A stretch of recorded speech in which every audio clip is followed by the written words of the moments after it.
Good morning बच्चों। आज के वीडियो में हम लोगों को पढ़ना है बच्चों ह्यूमन डेवलपमेंट इंडेक्स। थोड़ा इंपॉर्टेंट है, इस वजह से आप लोग इसको बहुत अच्छे समझने की कोशिश करना। ह्यूमन डेवलपमेंट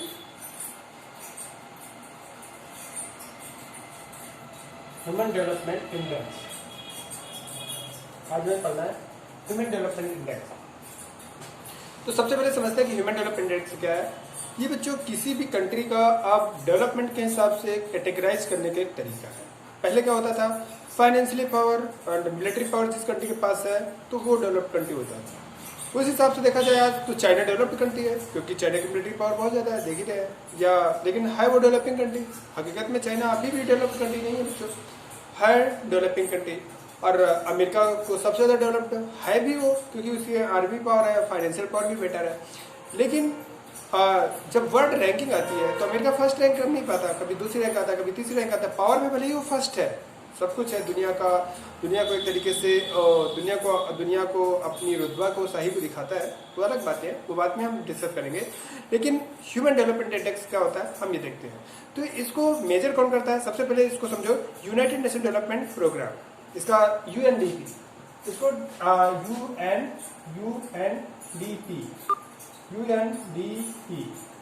यूएनडीपी इसका फुल फॉर्म होता है बच्चों United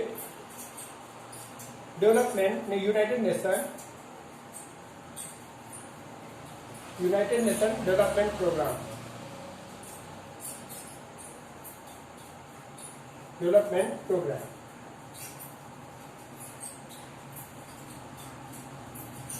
United Nation Development Programme UNDP का फुल फॉर्म है। तो इसे मेजर कौन करता है? 1990 से पहले तो ये था कि जो वर्ल्ड बैंक रैंकिंग कर देती थी कि पर कैपिटा, वर्ल्ड बैंक मैंने बताया था कि वर्ल्ड बैंक हमेशा जो रैंकिंग करती है वो according to per capita income के हिसाब से करती है। जिस कंट्री की पर कैपिटा इनकम 3 लाख 1 लाख इतने से, तो उसे माना जाता था वो डेवलप्ड कंट्री है। लेकिन बच्चों बाद में यूएनडीपी बनाया गया। UNDP this is the part of United Nations Organisation, UNO, जिसका फॉर्मेशन 24 अक्टूबर 1945 में after the second world war के एंड में इसे 1944 में इसकी मीटिंग होती है और 1945 में ये बनाया जाता है। तो 1945 में यूएनडीपी का फॉर्मेशन किया गया और यूएनडीपी को ये रिस्पॉन्सिबिलिटी दी गई कि आप कैटेगराइज करिए कंट्री को डिफरेंट लेवल पे, developed, developing, under developed countries में कैटेगराइज करिए।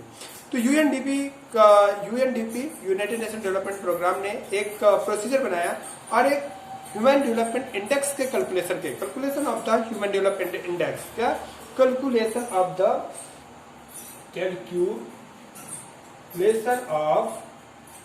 ह्यूमन डेवलपमेंट इंडेक्स, एचडीआई का फुल फॉर्म क्या होता है बच्चों?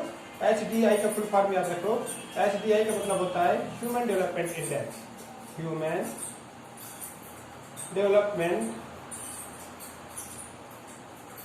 Development index. This is the full form of the HDI. HDI का फुल फॉर्म क्या है? Human development index. तो ह्यूमन डेवलपमेंट इंडेक्स के बेस पर उसने दुनिया को कैटेगराइज करना स्टार्ट किया। तो ह्यूमन डेवलपमेंट इंडेक्स क्या होता है? कब से? आपको याद रखना है 1990 से। कब से बच्चों? इसका स्टार्टिंग कब से हुई? 1990 से। किसने स्टार्ट किया? यूएनओ ने स्टार्ट किया। यूएनओ की किस ब्रांच को रिस्पॉन्सिबिलिटी दी गई? यूएनडीपी को, यूनाइटेड नेशन डेवलपमेंट प्रोग्राम को। यूनाइटेड नेशन डेवलपमेंट प्रोग्राम को, यूएनडीपी को, has been calculating the human development index and according to this 1990 से कंट्री के डेवलपमेंट की रैंकिंग की जाती है। जो दुनिया में हम कैटेगराइज करते हैं कि ये डेवलप्ड कंट्रीज है, ये डेवलपिंग कंट्रीज है, ये अंडर डेवलपिंग कंट्रीज है, कहते हैं ना, ये डेवलप्ड कंट्रीज है, ये डेवलपिंग कंट्रीज है, ये अंडर डेवलप्ड कंट्रीज है। तो ये जो कैटेगराइजेशन किया जाता है, what ever it is categorising, तो ये किसके रिपोर्ट के आधार पर किया जाता है? यूएनडीपी के रिपोर्ट के आधार पर किया जाता है। यूएनडीपी क्या है बच्चों? UNDP is the part of the United Nations programme, United Nation Organisation का एक ब्रांच है, एक ऑफिस है जिसे का नाम दिया गया यूएनडीपी। और यूएनडीपी को 1990 से रिस्पॉन्सिबिलिटी दी गई कि आप इसे कैलकुलेट करिए, ह्यूमन डेवलपमेंट इंडेक्स को कैलकुलेट करिए, according to it ranking of different countries should be decided. तो ठीक है, तो अब ये यूएनडीपी को अगर कहें कि एचडीआई किसके बेस पे, यूएनडीपी किसके बेस पे करता है? एचडीआई। तो एचडीआई कैसे कैलकुलेट करते हैं? तो HDI is the human development index is the ratio of the कौन से लाइफ एक्सपेक्टेंसी इंडेक्स। ठीक है, आप लोग याद रखो लाइफ एक्सपेक्टेंसी इंडेक्स। तो इसका पहला कंपोनेंट क्या होता है? लाइफ एक्सपेक्टेंसी, 3 कंपोनेंट का एक एवरेज है life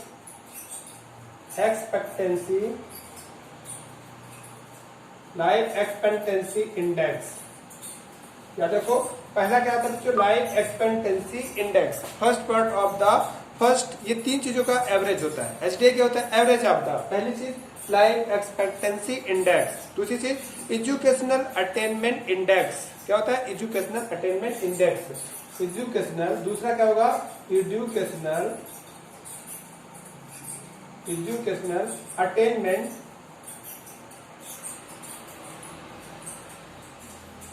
index, educational attainment index, ठीक है। दूसरा कंपोनेंट इसका क्या होता है एजुकेशनल अटेनमेंट इंडेक्स। तीसरा क्या होता है standard of living index, standard of living index, standard of, बच्चों आप लोग बहुत अच्छे नोट बनाते चलो, स्टैंडर्ड ऑफ लिविंग इंडेक्स,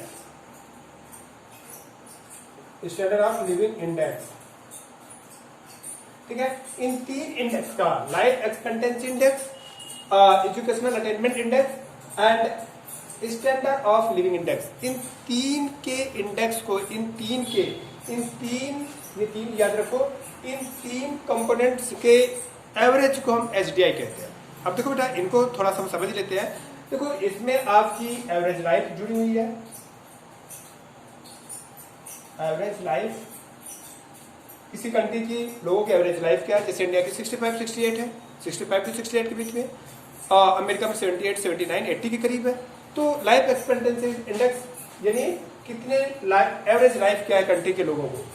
इसके बाद कितने लोग एजुकेटेड हैं, एजुकेटेड से रिलेटेड कितने लोग एनरोल्ड हैं इन द स्कूल में, तो ये एजुकेशन से रिलेटेड हो गया, एजुकेशन से रिलेटेड, एजुकेशन जो कि बहुत ज्यादा डेवलपमेंट के लिए जरूरी है। और स्टैंडर्ड ऑफ लिविंग इंडेक्स, आप कितने स्टैंडर्ड है, कितनी कारें हैं आपके पास, कितने जोड़ी कपड़े हैं, कितने चॉइसेस, स्टैंडर्ड किससे मेजर किया जाता है, चॉइसेस। हमारे पास 5 घर है, 5 घर में रहने की चॉइसेस है हमारे पास 4 गाड़ियां हैं, 4 गाड़ी की चॉइसेस है। तो चॉइस आपको क्या शो करती है, जितने नंबर आप चॉइसेस, किसी के बंदे के पास हमारे पास 10 शर्ट है, किसी के पास 1 शर्ट है, उसके पास कोई चॉइस नहीं है, उसी को पहनना है। हमारे पास 10 शर्ट है, हम 10 को पहनेंगे, किसी के पास 20 है, वो 20 चॉइस रखता है। तो जिसके पास जितनी ज्यादा चॉइसेस हैं वो उतना ही ज्यादा स्टैंडर्ड है। और ये किस बात पर डिपेंड करता है, फाइनेंशियली। ये हमारे पास क्या है, स्टैंडर्ड ऑफ लिविंग इंडेक्स किस चीज को शो करता है, फाइनेंशियल चीज को शो करता है। इस तरीके से ये तीनों को इंक्लूड कर देते हैं।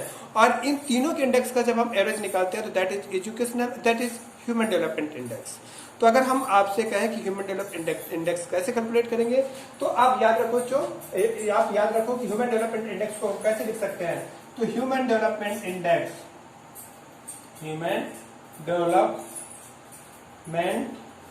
इंडेक्स को अगर हम कैलकुलेट करें, ह्यूमन डेवलपमेंट इंडेक्स इक्वल्स क्या होगा, पहला life expectancy index, life expectancy index plus educational attainment index, educational attainment index plus standard of living index, standard of living index, ठीक है, अपॉन 3, इन तीनों का अपॉन 3।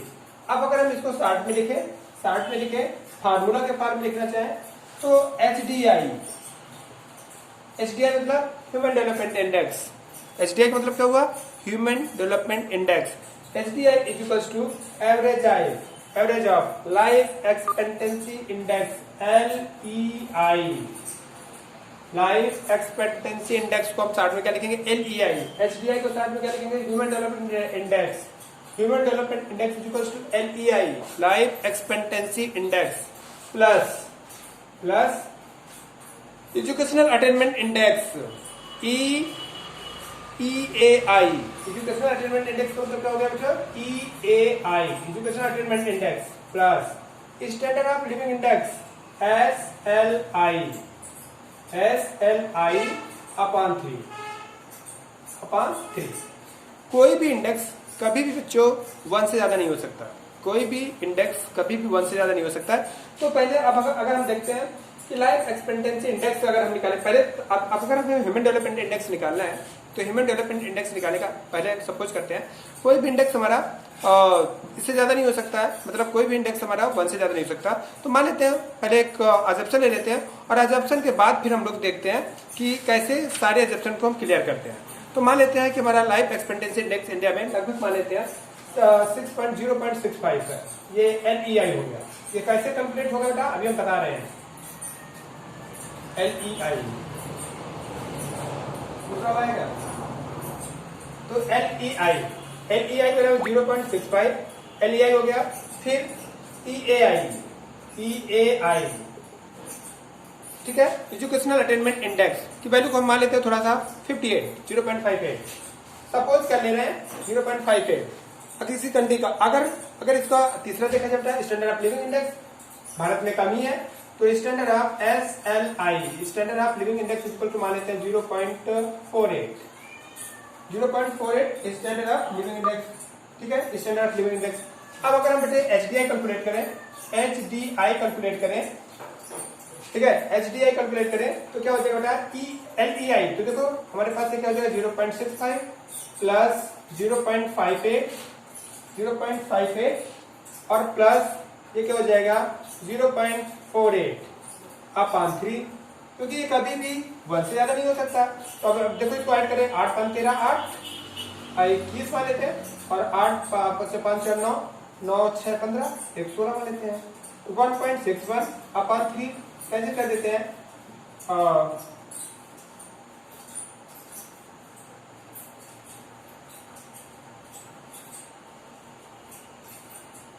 ठीक है, तो 3 से कैंसिल कर देते हैं, 3 5 जा और ये क्या बचेगा 1 बचेगा तो 11 3 9 जा तो लगभग क्या आ जाएगा 0.59। तो मतलब क्या है कि 0.59। देखो जो कंट्री का डेवलपमेंट इंडेक्स क्या होता है 0.8 से 0.8 से लेकर के 1 तक हो, यानी 0.99 मैक्सिमम होगा, 1 तो बहुत कम होगा किसी का। तो ये जो कंट्रीज होंगे वो डेवलप्ड कंट्रीज होंगे। ठीक है, डेवलप्ड कंट्रीज होंगे। 0.6 से लेकर 0.8 के बीच में होंगे वो आपके डेवलपिंग कंट्रीज होंगे और बिलो 6 जो होगा वो अंडर डेवलप्ड कंट्रीज होगा। ठीक है, ये कैटेगराइजेशन किया गया। अब हम कहते हैं अब तुमने कहा, तुम ये कहोगे कि सर आपने तो अपने सामान लिया, इंडेक्स LEI को आपने अपने सामान लिया, EAI को अपने सामान लिया, SLI को आपने अपने सामान लिया, कैलकुलेट कर दिया। ये तो कोई भी कर लेगा, अच्छा का बच्चा भी कर लेगा। आप हमें इंडेक्स निकालना सिखाइए। ठीक है, हम कैसे इंडेक्स करें, प्रैक्टिकल में हम कैसे निकालें कि कौन सा इंडेक्स कितना है ना। प्रैक्टिकल में कैसे आप कह रहे हैं कि 1 से कम नहीं होगा, 1 से ज्यादा नहीं होगा, 1 से कम ही होगा। ठीक है, कैसे प्रैक्टिकल में कैसे माने। तो बच्चों अब हम निकालते हैं, एक इंडेक्स कैलकुलेट करते हैं। तो देखो सबसे पहले हम लाइफ एक्सपेक्टेंसी इंडेक्स को कैलकुलेट करते हैं। तो भारत में अब प्रैक्टिकल बेस पे आ जाते हैं। इसको अब मान लेते हैं SDI को जो जिम्मेदारी दी गई, सॉरी UNDP को जो जिम्मेदारी दी गई, UNDP को जो रिस्पॉन्सिबिलिटी दी गई कि आप इसको मेजर करेंगे, आप इसको निकालेंगे, आप इसको बताएंगे, आप इसको देखेंगे कि कैसे क्या होता है। ये सब आप इसे देखेंगे तो आप बताइए इसको कि ये सब कैसे क्या हो रहा है, आप बताइए। ठीक है, तो उसको हम बता रहे हैं कि कैसे हम इन चीजों का कैलकुलेशन करते हैं। ठीक है, वी आर कंसर्निंग हियर कि हम कैसे इन चीजों का कैलकुलेशन करते हैं। तो देखो जैसे इंडिया की बात करते हैं, हम क्या निकालने जा रहे हैं, लाइफ एक्सपेक्टेंसी इंडेक्स। हमारा पर्पज क्या है, लाइफ एक्सपेक्टेंसी इंडेक्स को हमें कैलकुलेट करना। ऐसे सारे इंडेक्स को कैलकुलेट करना है। जैसे इसमें हम क्या कर रहे हैं, लाइफ एक्सपेक्टेंसी इंडेक्स को कैलकुलेट कर रहे हैं। ठीक है, तो लाइफ एक्सपेक्टेंसी इंडेक्स यानी LEI लाइफ एक्सपेक्टेंसी इंडेक्स है ना। इसका फार्मूला कैसे है, तो जैसे मान लेते हैं भारत की बात करें, भारत में एवरेज रेट लगभग 65 ईयर मान लेते हैं, 65 ईयर। और मिनिमम एज जो होती है वो 0 होती है, क्योंकि बहुत ढेर सारे ऐसे बच्चे होते हैं जो जन्म लेते ही मर जाते हैं, एक दिन के अंदर ही मर जाते हैं। तो मिनिमम इंडिया में लोगों की लाइफ क्या हो सकती है, 0। मैक्सिमम क्या हो सकती है, 100 मान लेते हैं। 100 कोई 110 साल 115 साल जी लेता है, 110 साल कुछ लोग हो जाते हैं, बट मान के चलते 105 108 हो जाते हैं, लेकिन मान के चलते हैं मैक्सिमम 100 है। सपोज करो, थोड़ा मैं कैलकुलेशन में सही हो जाएगा, बेटर होगा, this will be better for us. तो मैक्सिमम, अब देखो अब भारत की बात करते हैं, एवरेज लाइफ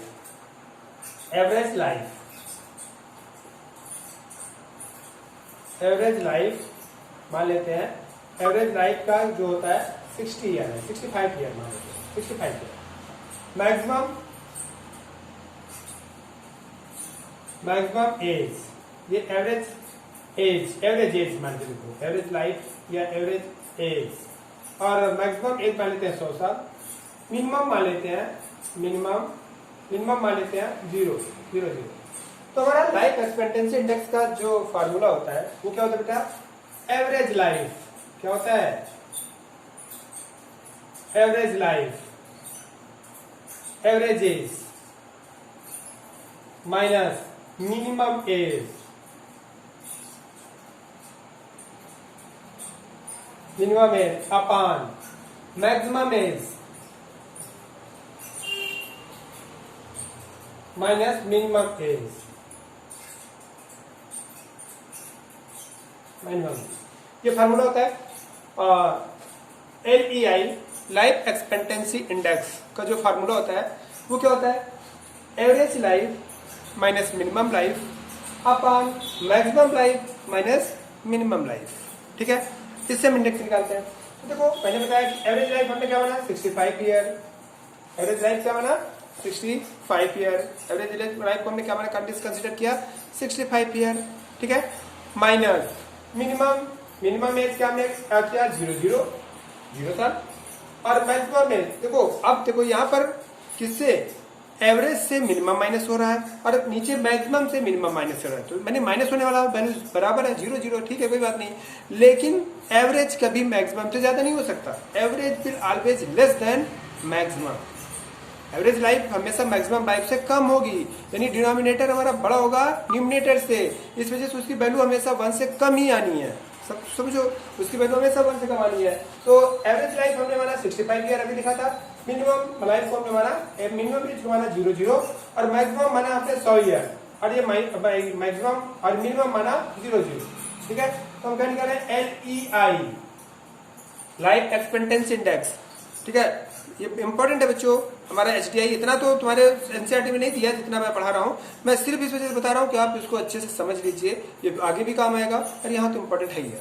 तो LEI इक्वल्स क्या हो गया, L life expectancy index equals क्या हो गया, 65/100, 0 माइनस होगा, कोई मतलब नहीं है, तो 0.65, ये हमारे पास क्या गया, 0.65 इज द इंडेक्स, क्योंकि इंडेक्स है इस वजह से कोई इसकी वैल्यूज नहीं है, क्योंकि index is the average, and average की यानी ratio, index is the ratio of two lifes, जो एक्सपेक्टेंसी लाइफ एक्सपेक्टेंसी इंडेक्स है, it is the average of two life, that's why the reason it has no, कभी भी जो क्या नाम से बच्चों आपका जो रेशियो होता है उसकी कभी यूनिट नहीं होती है, तो इसमें कोई यूनिट नहीं होगी, इसका इंडेक्स कितना होगा, 0.65।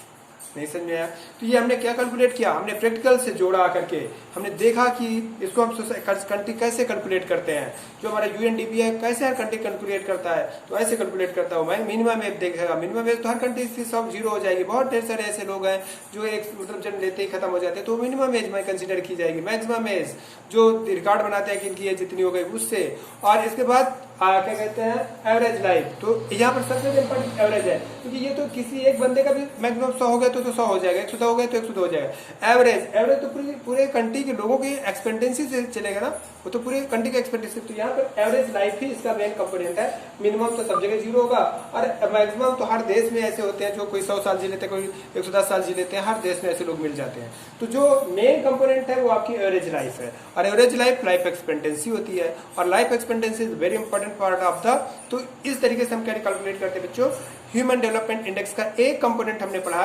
LEI कैसे कैलकुलेट किया जाता है, और इसी तरीके से LEI कैलकुलेट करेंगे। फिर कल हम अभी नेक्स्ट वीडियो में क्या सीखेंगे, हम नेक्स्ट वीडियो में सीखेंगे बच्चों calculation of the educational attainment index, और फिर सीखेंगे उसी वीडियो में हम सीखेंगे हम लोग स्टैंडर्ड ऑफ लिविंग इंडेक्स, और फिर इन तीनों के एवरेज को जब निकालेंगे, ठीक है, इन तीनों के एवरेज को जब निकालेंगे तो हमारा क्या निकल जाएगा बच्चों, HDI ह्यूमन डेवलपमेंट इंडेक्स, और ह्यूमन डेवलपमेंट इंडेक्स अगर 0.8 से ज्यादा है और 1 से तो कम ही होगा, 0.8 से ज्यादा और 0.85 से ज्यादा और लेस देन 1 है तो उसे कहेंगे ये इट इज डेवलप्ड कंट्री, 0.8 से 0.6 के बीच में होगा अंडर डेवलप्ड, वो डेवलपिंग कंट्री, और जो 0.6 से भी कम है तो उसे कहेंगे अंडर डेवलपिंग कंट्री है, अंडर डेवलप्ड कंट्री, ठीक है। तो अंडर डेवलपमेंट है। तो अब जैसे एक कंपोनेंट्स हो गया, अब मुझे लगता है कि वीडियो हमारा बड़ा हो रहा है, दैट्स व्हाई द रीजन इस वीडियो को छोड़ देते हैं। अगले वीडियो में हम लोग क्या करते हैं बच्चों, एजुकेशनल अटेनमेंट इंडेक्स पढ़ते हैं, और एजुकेशनल अटेनमेंट इंडेक्स के बाद फिर हम लोग स्टैंडर्ड ऑफ लिविंग इंडेक्स पढ़ते हैं, और स्टैंडर्ड ऑफ लिविंग इंडेक्स के बाद फिर हम लोगों का क्या नाम से पूरा HDI human development index complete हो जाएगा, ठीक है। तो अगले वीडियो में हम बाकी का पार्ट कंटिन्यू करते हैं।